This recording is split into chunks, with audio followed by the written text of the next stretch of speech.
Guys, आज की जो वीडियो है वो दिल्ली यूनिवर्सिटी एडमिशन 2023 में जो बच्चे बीए ऑनर्स हिंदी के अंदर अप्लाई करना चाहते हैं उसकी एलिजिबिलिटी क्राइटेरिया क्या है। आप लोग बीए ऑनर्स हिंदी के अंदर कौन कौन से डोमेन सब्जेक्ट देने हैं, आप लोगों को कौन कौन से पेपर सीयूटी के अंदर देने हैं। यहाँ पे मैं बात करूँगा एक और चीज़ की कि सीट्स कितनी हैं बीए ऑनर्स हिंदी के अंदर, किस किस कॉलेज में कितनी कितनी सीट्स हैं ये बताऊंगा। और यहाँ पे कितने कॉलेजेस ऐसे हैं जहाँ पे बीए ऑनर्स हिंदी जो सब्जेक्ट्स है वो प्रोवाइड किया जाता है। ठीक है, वैसे तो देखो 78 जो हैं कॉलेजेस हैं, लेकिन 78 कॉलेजेस ज़रूरी नहीं है वो बीए ऑनर्स हिंदी सभी कॉलेजेस करवाएं, तो मैं आपको यहाँ लिस्ट प्रोवाइड करूँगा। बाकी एक और अपडेट यहाँ पे मैं आप लोगों को बता दूँ, जो बच्चे ड्यू में बीए ऑनर्स हिंदी के लिए अप्लाई करना चाहते हैं, यहाँ पे कौन कौन से एग्ज़ाम जो है आपको कौन कौन से सब्जेक्ट्स के जो एग्ज़ाम है वो आपको सीयूटी में देने हैं।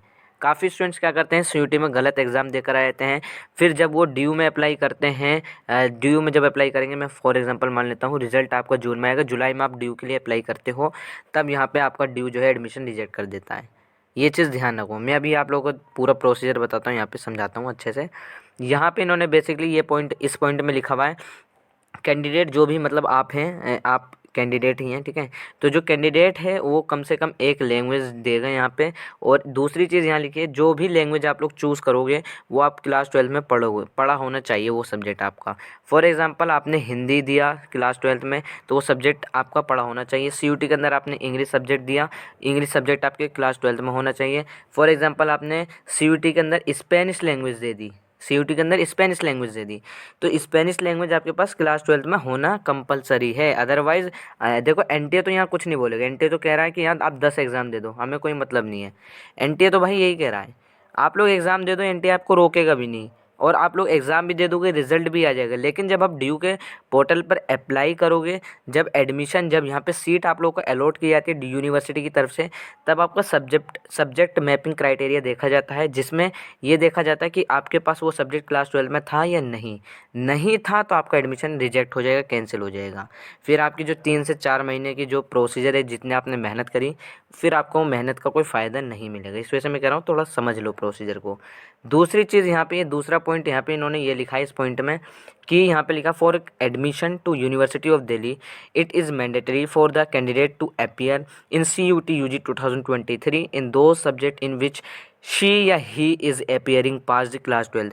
देखो आप जो भी सब्जेक्ट चूज़ करते हो, फॉर एग्जांपल आप हिस्ट्री का सीयूटी के अंदर पेपर देकर आते हो, हिस्ट्री सब्जेक्ट का, हिस्ट्री सब्जेक्ट आपके पास क्लास 12 में होना कंपलसरी है। आप लोग यहाँ पे मैं मान लेता हूँ पॉलिटिकल साइंस का एग्जाम देकर आते हो, केमिस्ट्री आप देकर आते हो सीयूटी के अंदर, तो ये सब्जेक्ट आपकी क्लास 12 में होना कंपलसरी है। अदरवाइज़ यहाँ पे आपका फॉर्म जो है रिजेक्ट हो जाएगा।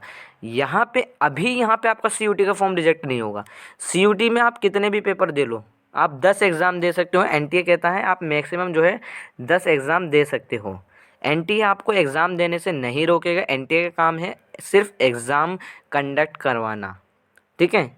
आप जिस यूनिवर्सिटी, जिस कॉलेज में जाना चाहते हो, जिस कोर्स के अंदर जाना चाहते हो, उसका पर्टिकुलर एलिजिबिलिटी क्राइटेरिया आपको खुद से चेकआउट करना पड़ेगा। इसी वजह से मैं यहाँ सिर्फ बीए ऑनर्स हिंदी की बात कर रहा हूँ। एलिजिबिलिटी क्राइटेरिया मैंने प्लेलिस्ट में आप लोगों को वीडियो मिल जाएगी, मैंने वहाँ बता रखा है। खैर मैं यहाँ बात कर लेता हूँ यहाँ पे ड्यू की। ये 2023 का बुलेटिन आप लोग देख सकते हो, list of language and domain specific subject CUT 2023। यहाँ पे बेसिकली बुलेटिन रिलीज़ हो चुका है CUT का, और बुलेटिन मैंने अपने टेलीग्राम चैनल पर भेज रखा है, आप जाकर चेकआउट कर सकते हो। एक चीज़ मैं और बता दूँ, ड्यू में जो है list A, list B1 B2, list A है क्या, लिस्ट ए में बेसिकली ये 33 लैंग्वेज है, ड्यू के अंदर 33 लैंग्वेज हैं, 33 में से आप पेपर दे सकते हो। लिस्ट B1 ये है आपके, B2 ये लिस्ट है। अब ये B1 B2 ये क्यों दे रखा है, अब आपको समझ में आएगा। यहाँ पे मैं आप लोगों को दिखा दूँ, ये बीए ऑनर्स हिंदी है, ठीक है। तो यहाँ पे देखो बेसिकली यहाँ पे इन्होंने लिखा है हिंदी फ्रॉम लिस्ट ए। अब यहाँ पे आपको हिंदी फ्रॉम लिस्ट ए आपको देखना है, हिंदी है लिस्ट ए में, ये रही आपकी लिस्ट ए, हिंदी है आपका, दिख गया, ये आपका हिंदी सब्जेक्ट। तो आप एक चीज़ समझो, यहाँ पे इन्होंने सिर्फ ये लिखा है आपको हिंदी फ्रॉम लिस्ट ए, यानी आपको हिंदी सब्जेक्ट देना ही पड़ेगा अगर आप बीए ऑनर्स हिंदी के लिए अप्लाई करना चाहते हो। तो बीए ऑनर्स हिंदी के लिए हिंदी जो सब्जेक्ट है वो आपके लिए कंपलसरी सब्जेक्ट है, और ये सब्जेक्ट आपका क्लास 12 में पढ़ा होना अनिवार्य है, कंपलसरी है। अगर आपने क्लास 12 में हिंदी नहीं पढ़ी थी तो आपका एडमिशन रिजेक्ट हो जाएगा जब आप ड्यू के पोर्टल पर अप्लाई करोगे जुलाई में, ये चीज़ ध्यान रखो। और any 2 subject from list B1, यानी आपको 2 सब्जेक्ट जो है B1 से चूज़ करने हैं, अब यहाँ पे B1 से ये 2 सब्जेक्ट आपको चूज़ करने हैं। फॉर एग्जांपल आपको BA, आप साइंस के स्टूडेंट हो तो आप लोग बायोलॉजी अगर आपके पास थी बायोलॉजी का एग्जाम दे दो, केमिस्ट्री थी केमिस्ट्री का एग्जाम्पल दे दो, बिजनेस स्टडीज़ थी या इकोनॉमिक्स थी तो इकोनॉमिक्स का पेपर दे दो। आपके पास जो सब्जेक्ट है क्लास 12 में उसी सब्जेक्ट का CUT देना। आपको यहाँ से 2 सब्जेक्ट चूज़ करने हैं, ठीक है। फिर इन्होंने बोला है तीसरा चौथा सब्जेक्ट है any one subject from either list B1 and B2। यानी आप लोग जो है B1 से और B2 से कोई एक सब्जेक्ट यहाँ से आपकी हो गई हिंदी, 2 सब्जेक्ट यहाँ से हो गए आपके लिस्ट B1 से, ठीक है। तो टोटल कितने हो गए 3 सब्जेक्ट। एक सब्जेक्ट जो है यहाँ पे प्लस में आपको मैं बता दूँ, या इससे भी ले सकते हो इससे भी ले सकते हो। अगर आप यहाँ से एक ले लो सब्जेक्ट, ये यहाँ से ले लो, ठीक है। आपके ऊपर है B1 से लो या B2 से लो। बस यहाँ पे आपके हो गए टोटल 4 सब्जेक्ट। आपको CUT के अंदर टोटल 4 सब्जेक्ट देने हैं। और यहाँ पे कौन कौन से एग्ज़ाम देने हैं जो आपने क्लास 12 में पढ़े थे वही सब्जेक्ट होने चाहिए, ठीक है।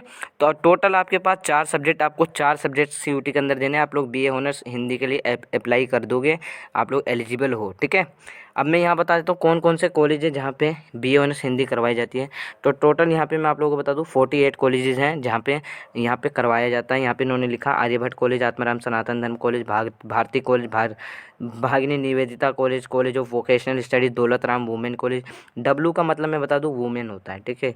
Doctor Bhimrao Ambedkar college, Dayal Singh college, और यहाँ पे Deshbandhu college, Hansraj college, Hindu college. ये इतने सारे कॉलेज आप लोग पढ़ सकते हो, मैंने लिस्ट ऑलरेडी प्रोवाइड कर रखी है, ठीक है। अब एक चीज़ मैं और बता दूं, यहाँ पे जो है यहाँ पे आप लोग देख सकते हो अनरिजर्व्ड कैटेगरी के अंदर 21 सीटें आर्यभट्ट कॉलेज में, आत्माराम सनातन धर्म के अंदर 19 सीट हैं, भागिनी निवेदिता के अंदर 23 सीटें हैं, 31 सीट है। ये सारी लिस्ट इन्होंने प्रोवाइड कर रखी है। यहाँ पे भी आप लोग देख सकते हो जैसे औरबिंदो कॉलेज के अंदर 23 सीट है अनरिजर्व्ड कैटेगरी के अंदर, 16 सीट किसके अंदर है OBC नॉन क्रीमी लेयर के, 9 सीट हैं SC के लिए।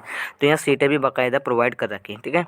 आई होप आप लोगों को समझ में आ गया होगा एलिजिबिलिटी क्राइटेरिया क्या है, ठीक है। और बाकी मैंने ऑलरेडी DU की, अगर आपको DU के अंदर दूसरे कोर्सेज़ के अंदर अप्लाई करना है उसके एलिजिबिलिटी क्राइटेरिया क्या है तो मैंने ऑलरेडी वीडियो बना रखी है, आप जाकर चेकआउट कर सकते हो प्लेलिस्ट में। प्लेलिस्ट का लिंक भी मैंने डिस्क्रिप्शन में दे रखा है, बाकी आप लोग खुद से जाकर चैनल पर चेकआउट कर सकते हो प्लेलिस्ट, ठीक है। और कोई क्वेरी है तो आप मुझसे इंस्टाग्राम पर पूछ सकते हो, इंस्टाग्राम ID का लिंक मैंने डिस्क्रिप्शन में दे रखा है।